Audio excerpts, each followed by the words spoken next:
When you're looking at a piece of equipment that promises to replace a whole rack of machines, it's easy to feel the tension between maybe this will finally give me a full leg workout at home and what if I spend a lot of money and it ends up gathering dust.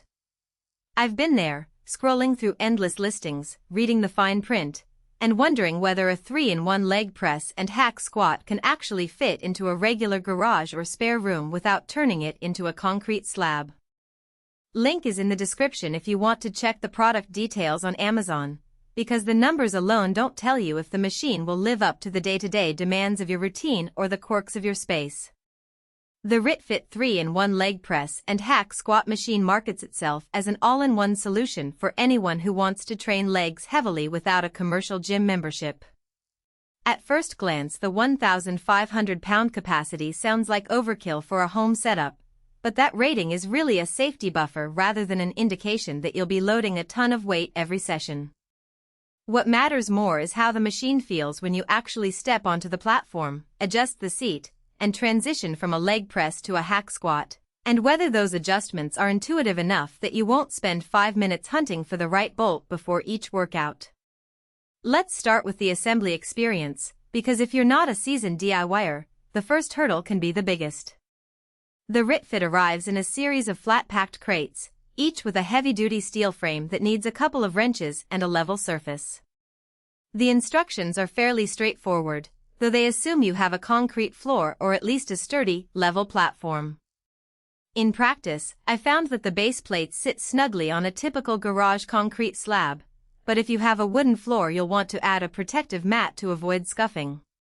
The whole thing took me about 3 hours with a friend, and once the bolts were tightened, the frame felt rock solid, no wobble when I pushed the footplate with 200 pounds on the leg press. Now, about the actual workout flow. The machine combines a traditional seated leg press, a hack squat, and a vertical leg press in one footprint. The transition is controlled by a single lever that slides the foot platform forward or backward, and a seat that slides on a guided rail. The first thing I noticed is how smooth the motion is. The guide rails are coated with a low-friction polymer that keeps the sled moving without the clunk you sometimes hear on cheaper models. That smoothness translates into a more consistent range of motion, which is essential for targeting the quads, hamstrings, and glutes without the knee joint jarring that can happen on a stiff-track leg press. For someone who trains leg day 3 times a week, the versatility is a genuine time saver.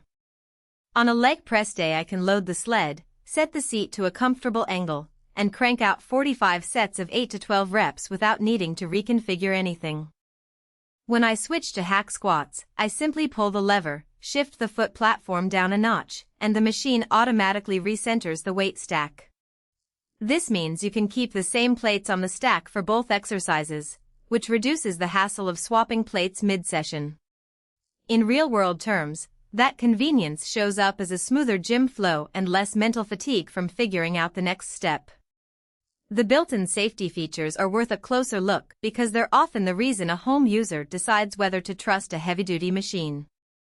The RitFit includes a secondary safety lock that engages automatically when the weight exceeds a certain point, preventing the sled from sliding too far forward.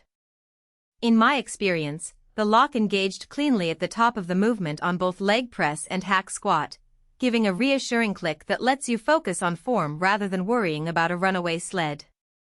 The adjustability of the seat and backrest also covers a wide range of body types. I'm 5 feet 10 inches and found the seat to be comfortably positioned for both the leg press and hack squat without having to cramp my knees or overstretch my hips. However, no machine is perfect, and the trade-offs become apparent once you start using it regularly. First, the footprint, while marketed as compact, still demands a dedicated 4 by 6 foot zone. If you live in a small apartment or a shared basement, that space requirement could be a deal-breaker. Second, the weight stack is integrated into the frame, which means you're limited to the plates that come with the unit.